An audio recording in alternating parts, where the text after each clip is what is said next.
Praise God po. Salamat po, Brother Jassel. Yan po ay original composition ho niya na song. So, isa lamang ho yan sa mga marami siyang kinompose na song. At yan po ay mapapakinggan na ho sa Spotify. Hindi pa. Wala pa sa Spotify yan. But, i-record siguro niya yan. Darating ang panahon para talagang maging may copyright na. Pag yan download. Sige. Salamat sa Panginoon. Praise God for the talents na meron tayo. Tayo po ay kanya-kanyang mga talent na binigay ng Panginoon. Iba-iba lamang po. Hindi naman lahat marunong kumanta, yung iba naman marunong sumayaw, o yung iba naman po marunong pong mag-serve, o iba-ibang talent ho ang binigay ho sa atin ng Panginoon. But tayo po ay isang pamilya, no? Tayo po ay isang pamilya na binigyan ng Panginoon ng iba-ibang mga talent, iba-ibang kakayanan para po magkaroon po ng pagkakaisa ang kanya pong body. We are the body of Christ. We are the church, the body of Christ. Yung ating pong mensahe ngayong umagang ito is the mission that crosses boundaries. So, yung mission po na lumalagpas but tumatawid po sa mga boundary. May mga boundary ba sa buhay po natin na kailangan natin tawirin? Meron pong isang kwento ng dalawang tribo po na sila po yung nag-aaway ng matagal na pong panahon at sila po hindi po nag-uusap ng matagal ng panahon. Bawal pong tumawid sa kabilang side po ng ilog. Hindi po yan, just for the sake of illustration, pero hindi po yan yung mismong picture po. Yung dalawang tribo po ay divided by the river. Hindi po pwedeng tumawid yung kabila dahil talagang magkaaway ho sila. So for many years po, ganun po yung sitwasyon. But isang pangyayari po sa kabilang tribo, nagkaroon po ng epidemya ng sakit na nakamamatay at mayroon pong isang batang doktor sa kabila namang tribo. At ang ginawa po ng batang doktor na ito, inilagay ho niya sa alanganin ng kanyang buhay despite of warning sa kanya sa mga matatanda, huwag kang mag-cross dyan, baka patayin ka nila. So, in the past, marami pong patayan po pag tumawid, pinapatayin nila. But ito pong doktor na ito, young doctor na ito, ay despite of warnings, siya po ay pumunta ho doon at ginamot ho niya yung mga may sakit. Hindi ko alam kung COVID yun, but it's an epidemic po. Nakamamatay po na sakit. Pinagaling po niya, ginamot ho niya. At first po, parang suspicious, parang sa tingin po na parang sinususpicious siya, na may pagdududa po ang mga taga roon, na baka ito ay isang patibong lang na pagtulong na ito. Pero alam po, kalaunan, ang community po na yon ay nagbago po ang kanilang tingin doon sa doktor at sa buong tribo po. And because of that, nagkaroon po ng reconciliation yung dalawang tribo. So they were enemies for many years, but because of this one act of kindness na handang sumuong at inilagay ang kanyang buhay sa alanganin, nagkaroon po ng reconciliation. Alam niyo po, ito pong nangyari sa Panginoon Jesucristo. After po siyang pagalingin o pakainin na yung 5,000 katao ng 5 tinapay at 2 isda. And this last Sunday po ay, ano yung pinag-usapan natin last Sunday? Ang Panginoong Hesus ay sino pong nakakalala? Dumaan sila sa bagyo. Di ba? After po ng pinakain po niya ang 5,000, sila po ay pumunta sa lake. Ano yung title natin? Kingdom Mission. Ayan, may note. Ayan, nag-note. Kingdom Mission in the Stormy Waters.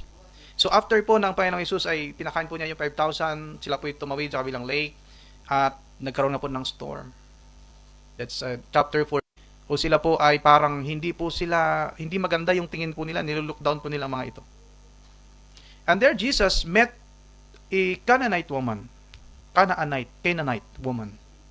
na kung saan yung kanyang anak po ay nagkaroon po ng karamdaman, yung anak po niya karoon ng demon, na demon possessed yung kanyang anak ko.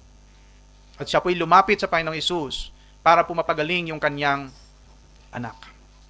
So he crossed that border sa Canaanite territory or sa Gentile territory para po magmisyon doon sa lugar na hindi na po dapat ay andoon siya. Ang sabi nga niya sa passage, I was sent for Israel only. But itong babae na ito, isang himala na nangyari po sa buhay po ng babae at ang kanyang anak po ay gumaling mula sa pagkaalipin ng demonyo. Mga panahon po na yun, ay uso po yung demon possession. So ngayon po siguro iba na yung nagpo-possess sa atin. Baka hindi na po demons, but we are being possessed by our own ano, entitlement, our own perspective, our own dreams na wala nating iba iniisip kundi kung minsan we are full of ourselves. Punong-puno tayo ng ating sarili. Hindi na po yung demon possession na ika-cash out mo, hindi na ho. Maring iba na po ngayon ang nasa atin. But again, we all need God's grace and God's power. Ano man po ang nagpapahirap po sa atin na ngayon ay kailangan po natin ang Diyos, ang kapangyarihan po ng ating Panginoon. Now, what does this passage teach us about God's mission? God crossed the boundaries. Hindi po siya nagstay lamang pagkatapos po ng stormy water, tapos na, matulog na ako. No. After po, kung tingnan yung passage, the passage before this passage po na pinag-aralan natin ngayon, kinumpronta po niya ang mga Pariseo. Ano pong situation? Sabi po ng mga Pariseo, yung mga disipulo po ninyo ay bakit hindi sumusunod sa tradisyon ng mga ninuno, tradisyon ng mga Jewish people na maghugas ng kamay bago kumain. Maghugas ng kamay bago kumain. Tayo po din naghugas kasi may hashi. Di ba? Hashi na. Hindi naghugas. Marami na ring alcohol. At sanitizer na ginagamit. So sa kanila po, maghugas ng kamay talaga ay talagang isang ritual, hindi lamang po cleanliness, hindi lamang po siya hygiene, it is a ritual na pinapractice po ng mga Hudyo bago sila kumain. But nakita po ng mga Pariseo, yung mga disipulo nyo, kumakain sila na marumi yung kamay. Hindi mo tinuturuan ng pagsunod sa tradisyon. Hindi ba?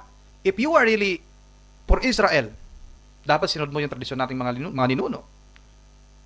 Yung inyong mga alagad, kumain po sila, marumi ang kamay. Pero ang sabi po ng Panginoon, hindi po ang papasok ang magpaparumi sa puso ng tao. Sa buhay ng isang tao, kundi yung lalabas sa bibig natin na nanggagaling sa puso natin. Lalabas sa kilos natin, nanggagaling sa puso natin, ang ating pong motibo sa puso. Ang ating pong iniisip, yun po yung lalabas sa bibig natin na pangit na mga salita, yun po ang nakapagpaparumi sa isang tao. And after that po, dahil po siya ay nagalit sa kanya ang mga Pariseo, nagalit sa kanya, ang Panginoong Hesus, okay, you reject me here, then I'll go to the other, I will cross the boundary. Pupunta ako sa Gentile territory. Ito yung sitwasyon na ang Panginoon po ay tumawid ho doon sa boundary po ng mga hentil. At siya po ay nagmisyon po doon. The mission of God reaches beyond boundaries. Hindi po siya nag-stop doon na sabi, okay, reject me, then I'll stop. Okay, di kayo naniwala sa akin, okay, I'll stop. Ang Panginoon po, kung hindi kayo naniwala dito sa akin, I will go and find people who will believe in me. Sa ating pong pagbimisyon po, mga kapatid, marami mga nagre-reject sa atin minsan. You don't believe our testimony. Sabi, lahat naman talaga, may mga blessing, lahat naman talaga, may pagbabago kung gugustuhin mo lang. Pero alam niyo po, hindi rin lahat po na ganun. May kantangang nagsasabi na gusto niyang bumait, pero hindi po talaga magagawa. So, hindi po siya natural na kung gustuhin mo lang, pwede ka magbago. No, it is the power of God that changes people. It is the miracle of God, the power of God, na kumikilos sa atin, kaya tayo ay nabago yung buhay natin. That's our testimony. And if they don't believe our testimony, they reject us, sasabihin nila, magaling ka lang magsalita ng ganun, pero lahat naman nakakaahon din sa buhay. Then, let's go to the other people and share our testimony. Those will believe us. Amen? Those who will believe. There are people who will believe. So, dun po sa outside Israel territory, na hindi po talaga sila, tingin ng mga Hudyo sa kanila, they are outsiders. They don't have salvation. Salvation is for the Jews lamang. Because we are the seed of Abraham. We are the children of Abraham. These people are not children of Abraham. So, tinuturing po nila mga outcasts, tinuturing po nila mga outsiders, outside Jerusalem. But Jesus went, He crossed the boundary para po abutin yung mga outsiders like us. Mga kapatid, alam niyo po, kung hindi ginawa ng Panginoong Hesus yun, hindi natin maramdaman, makuha yung salvation. But praise God, dahil ang Panginoon po cross the boundary, hindi lamang para sa mga Hudyo, kundi para din sa mga hentil. Katulad natin. Tayo po hindi naman mga Hudyo. No, tayo po hindi naman Jewish people. Iba-ibang lahi ho tayo. May mga nagsasabi na siya daw po ay Italiano. Yung tatay po niya ay Ita, yung nanay po niya Ilocano. So, Italiano. So, iba-ibang lahi ho tayo. We are not Jewish people. Di ba? Di naman tayo, marami nga sa atin, di ba nakapunta ng Israel? Pero alam niyo ba, kahapon pumunta ako sa Google. Hinanap ko sa Google. Tinignan ko yung Tyre and Sidon, mamaya ipakita yung picture. Ibig sabihin, we are not Jewish people, but we are included in the plan of salvation ng Panginoon. Because He crossed the boundary. Sa simula pa lang po, pwede nang sabihin, I will not go to earth. Beto pupunta roon, ako nga lumikha sa kanila, ako lumikha ng lahat ng to. So if they are masama, then we will destroy them all and create another creature. Pero ang Panginoong Hesus, pinili po niya pumunta sa lupa para iligtas po tayo. Pinili po niya na pumunta, He crossed the boundary from heaven to earth. He crossed the boundary. Pwede siyang piliin niya na magstay siya sa langit at hindi po siya pumarito sa lupa at magkatawang tao. Bakit niya kailangan gawin yon? He is God. But because of His love, because of His mercy, because of His grace, pinili po niya. At siya po'y pumunta sa lupa, nag-suffer po ng hirap at namatay sa cross at muling nabuhay para sa ating lahat. Ang sabi po dito, leaving that place, Jesus withdraw from the region of Tyre and Sidon. Withdraw to the right, to the right, the region of Tyre and Sidon. So, nag-withdraw ho ng Panginoon kasi nga, kinumprontan yung mga Hudyo doon ay talagang ayaw. Ayaw nila yung mga Pariseo. Ayaw po sa kanya. So, He withdraw and crossed the border.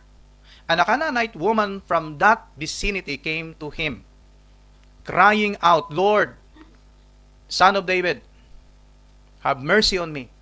My daughter is demon-possessed and suffering terribly. Tingnan niyo po yung lugar. Maliit lang kasi yung picture. Pero yung dito sa eastern side, yung Galilee. Jesus from Galilee, doon po siya nag-minister po. Tingnan niyo po yung parang lake po dyan, yung Sea of Galilee. Doon po yung storm nangyari. The passage po ng pinag-aralan natin Sunday. And then tumawid po siya. He withdrew from that region. And pumunta po siya sa Tyre and Sidon. Ayan po, magkaiba yung nakapula. Tyre and Sidon. So, dyan po, pumunta po siya sa area na yan. Outside Jerusalem, outside Israel.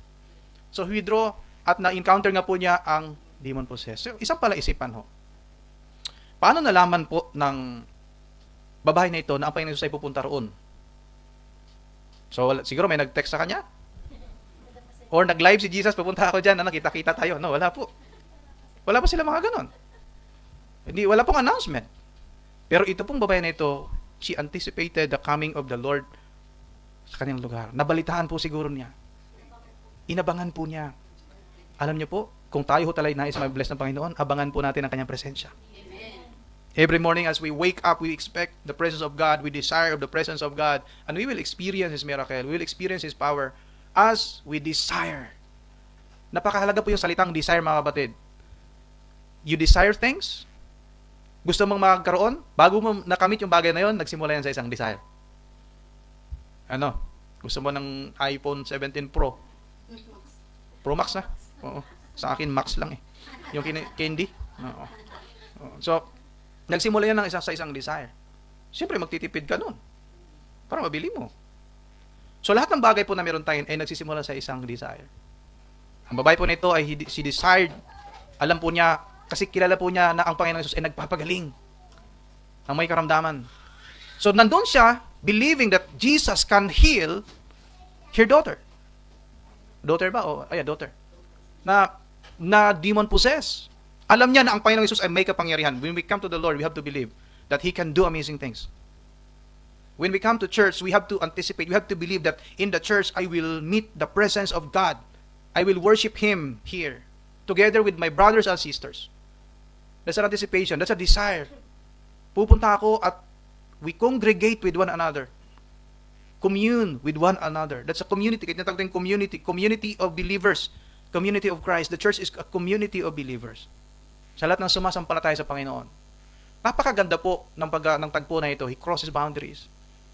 Tayo kaya, mga kapatid, kaya ba nating pumunta sa lugar na hindi tayo, sa tingin po ng iba ay imposible? Tinuturing na enemy. Jesus was a Jew, and these people is Gentile people. Hindi po sila manampalataya sa tingin ng mga Hudyo. We the church must intentionally cross cultural, social status at mga location po, geographical location, para po ibahagi, to share, to bring the gospel of Christ para dun sa mga spiritually dying. People are dying without Christ. We all know and believe that without Christ there is no life. Wala pong buhay kung wala po si Kristo. And life begins in Him.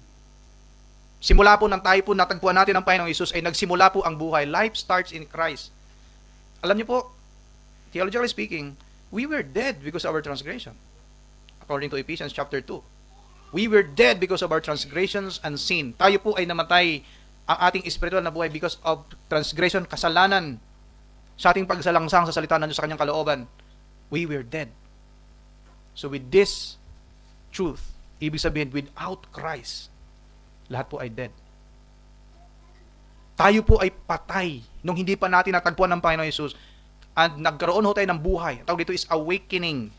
Meron pong na-awakened yung ating spirits because of Christ. Muling nabuhay po. Yun ang tinatawag nating kilala sa popular na pangalan na born again. We become born again. Not burn again, but born again. Pinanganak ho tayo muli. Nagkaroon ng panibagong buhay when we met Christ. We believe in Him that He is the Messiah. He is the Savior of the world. At tinanggap po natin siya sa ating buhay. Siya po ang ating master. At hindi na ho tayo ang master sa buhay natin. Siya ang ating sinusunod. Then life begins sa buhay po natin.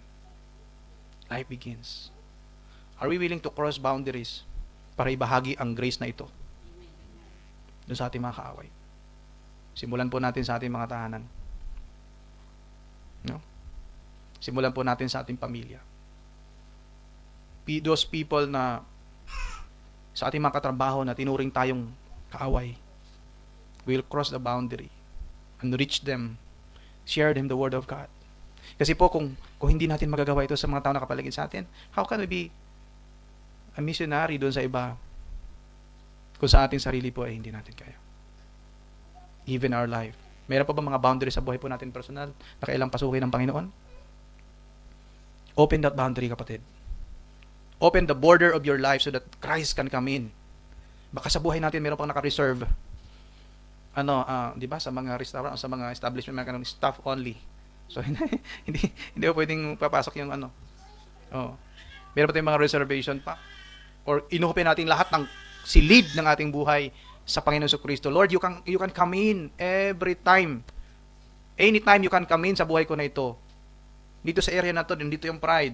Bubuksan ko po ito, Panginoon. Ikaw ang papasok doon, ikaw maghari. Dito sa area na to, nandito yung selfishness. Papasok po pa yan, buksan ko po yung pintuan, pumasok po kayo. That is, sa ating theology po is entire sanctification. We are set apart. Lahat ng areas ng buhay natin is set apart for God. Tayo po ay naka-separate na para sa Panginoon. Nakalaan para sa Diyos. There is no reservation pa sa iba. Bukas ho tayo. Lahat ng boundary sa buhay natin ay nakabukas para sa Panginoon. Another thing po, the mission of God acknowledges persistent faith. Look at the woman. Sabi sa 23 to 27, sabi po, Jesus did not answer a word. Nung sinabi po niya, Lord, Son of David, O Lord, my daughter is demon-possessed and she's suffering terribly. Pagalingin niyo po siya, help us. Pero ang sabi po ng Panginoon sa 23, wala po siyang sinabi. He didn't answer any word. Tahimik po ang Panginoon. Jesus did not answer any word. So his disciples came to him and urged him. Ang sabi po nila, send her away, for she keeps crying after us. Tingnan niyo po yung, look at the statement. She keeps on crying after us.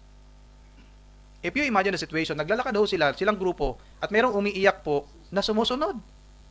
Di ba? Pag mga anak natin ang ingay, umiiyak, tumahimik ka nga. Di ba? Pag lagi umiiyak, bibilan mo na lang na kung ano kahit na hindi mo gustong bilhin. Pero dahil para tumahimik lang. So, nai-irritate ho ang mga disciples. As sinasabi ho nila, isend mo siya, paalisin nyo na siya, Panginoon. Kung ano yung gusto niya. Kasi she keep on bothering us. Ang ingay-ingay po niya, umiiyak po siya. Nandun po, ang mga alagad po niya ang nagsalita. But Jesus did not say any word. Tahimik po ang Panginoong Hesus. At tingnan niyo po sa 24. He answered, dito na. Ano pong sagot ng Panginoon? I was sent only to the lost sheep of Israel. Ako ay pinadala lamang para sa mga naliligaw na tupa ng Israel. So parang sa unang tingin po, hindi pala tayo kasama dito. Parang he refused to serve us. that statement, pwede rin pong magkaroon ang babae sabihin na, okay, sige po, wag na lang.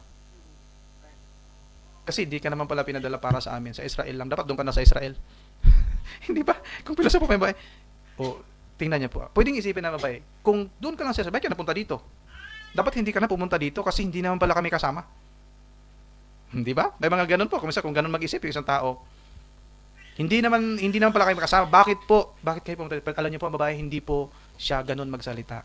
Tingnan niyo po sa verse 25. The woman came and knelt before him. Ano pong ginawa? Siya po ay pumunta pa din. Nung sinabi, narinig na ng babae yon. Pero ang sabi po doon, na she came, pumunta pa and knelt before him. Lumuhod po siya. At sabi, Lord, help me. She said, help me. Lumuhod po siya, pero lang sinabi ng Panginoon, ano pong dapat niyong marinig sana?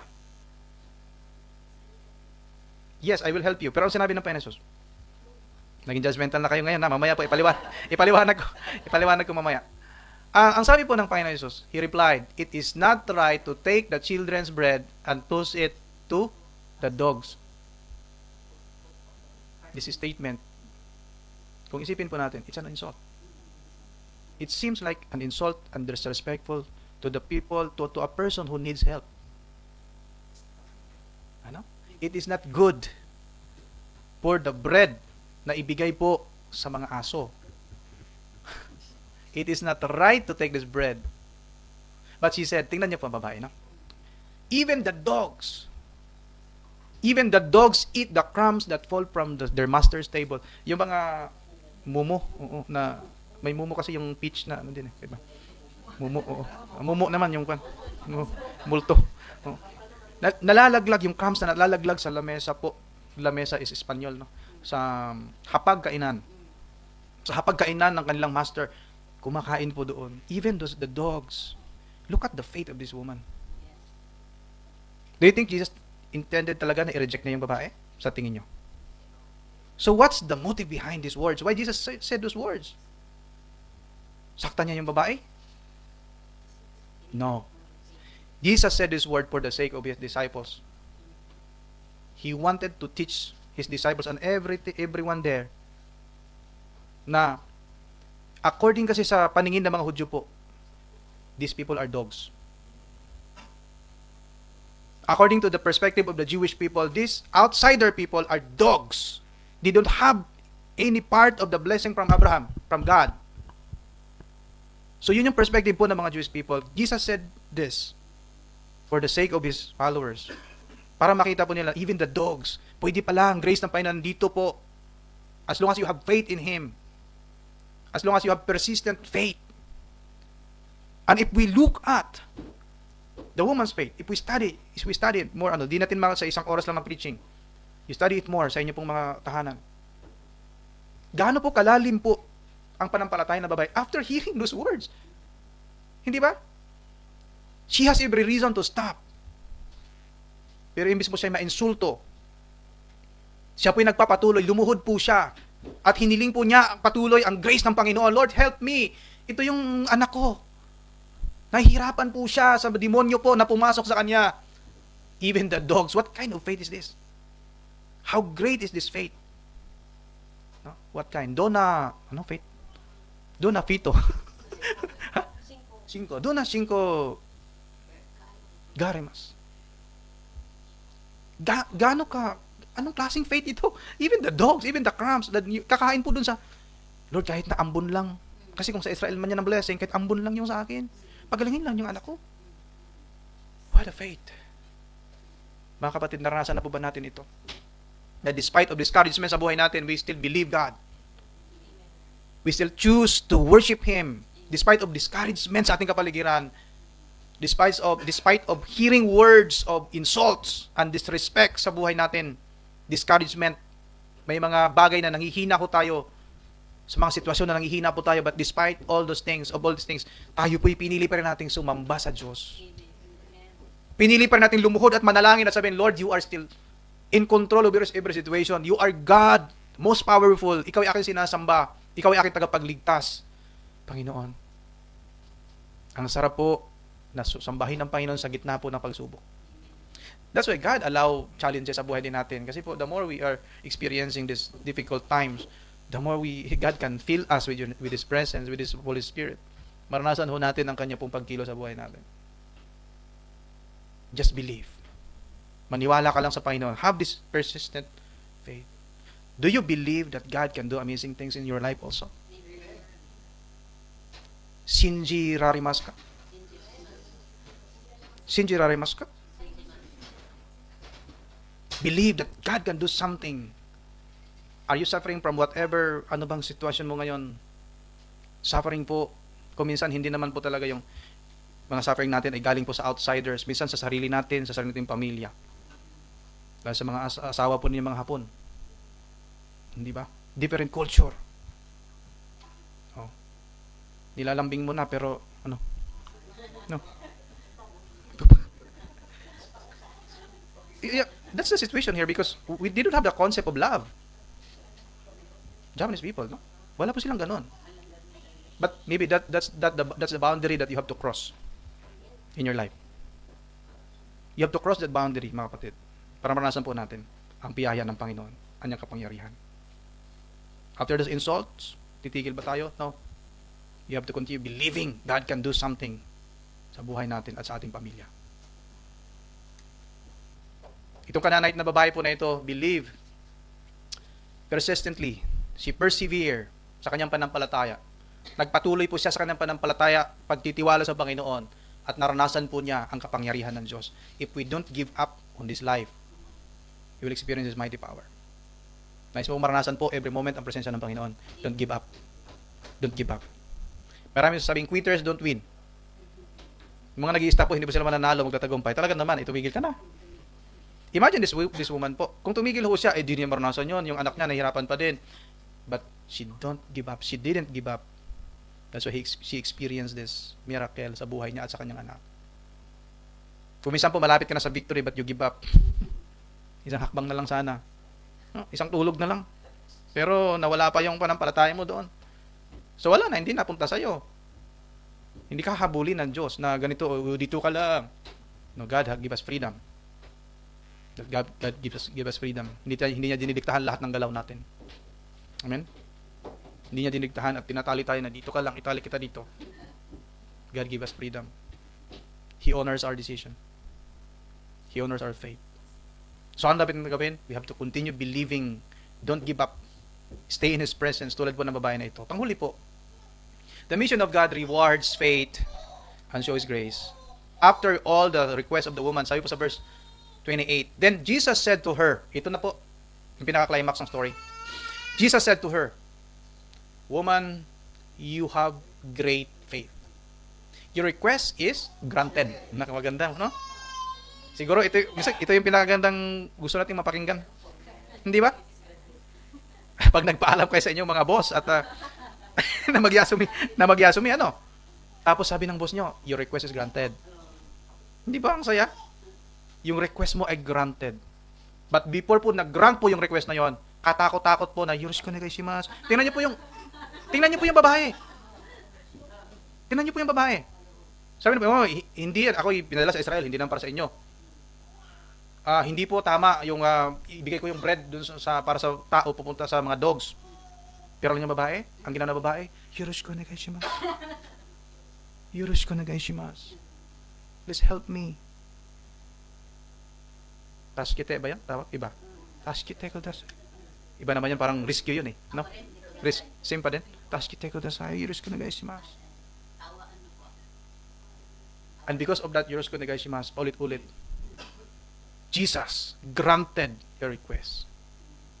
We have to have that kind of faith, tulad po ng babae, so that our request will be granted according to His will. Natanggap po ang kanyang hinihiling. Bakit po? Sabi niya, and her daughter was healed at that moment. Gumaling po ang kanyang anak that moment mismo. After Jesus proclaimed that your request is granted. Hindi sinabing, bring your daughter, or I have to touch your daughter. No, because of your faith. You have great faith. How great is your faith, mga kapatid? Gaano kaya kalawak, gaano kaya kalaki ang ating pananampalataya sa buhay natin ito? Ang pananampalataya ba natin ito ay kahit po mag-isa na lang tayo ay nandyan pa din.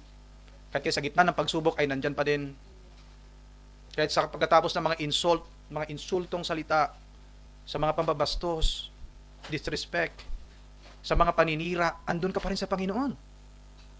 Binaha ka na at nasunugan at binagyo. But your faith in God is very strong. Lord, kayo nagbigay ng ulan. Kayong nagbigay ng hangin. What a great faith. Na sa lahat ng sitwasyon, kinikilala natin ang pagkilos ng ating Panginoon. And that very moment, because of that great faith, napagaling po ang kanyang anak. God wants to see in us a kind of faith like this Canaanite woman. Gusto makita ng Panginoon yun. Do we have that kind of faith? God delights to respond genuine faith. Gusto makita ng Diyos yung pong pananampalataya na katulad nito sa ating buhay. The church must proclaim the gospel confidently, knowing that Christ welcomes all who believe regardless of their background. Ito po in connection with the mission po nating team. Because we believe that Christ respond to the faith, even to the outsiders, even to the believers po na nampalataya sa Panginoon. Yun po ang magmomotivate sa atin to keep on sharing the Word of God, to keep on sharing the gospel, to keep on sharing our faith. Because we know that God honors faith kahit sa mga tao po na hindi pa po nakilala sa Kanya. We call it in our theology, prevenient grace. God works in His grace, yung Kanya sa pamagitan po ng Kanyang biyaya doon sa mga tao hindi pa po nakilala sa Kanya in order to believe and choose Him sa buhay natin. Bago pa man natin ibuka ang ating bibig at ibahagi ang ating pananampalataya sa iba, God is still already working sa puso po ng taong yun. So with this, kailangan po, ito po magmomotivate sa atin na to keep on sharing. We don't know. Baka akala ho natin wala namang nangyayari. Titigil na ako sa pag-share. Hindi natin alam sa nangyayari sa buhay nila. Maaring dun po, nagiging spring of living water, tulad po ng Panginoon sinabi niya, naging bukal po ng buhay na tubig sa Kanya yung salita ng Diyos at ito pala'y tumubo po, nag-grow po siya. So while God is working in us, we should also continue working for Him. Baka inasal natin si Lord lang mag-work sa atin, tayo tumigil na mag-work. Na? Imagine po, kung ang babae na ito po ay hindi po siya masipag at pumunta doon, she will never experience the power of God. Palagi pong may counterpart ang tao. Hindi ho pwedeng sabihin, Panginoon naman siya yung kumikilos, let Him do sa buhay ko. Amazing thing sa buhay ko. There is a participation ng humans.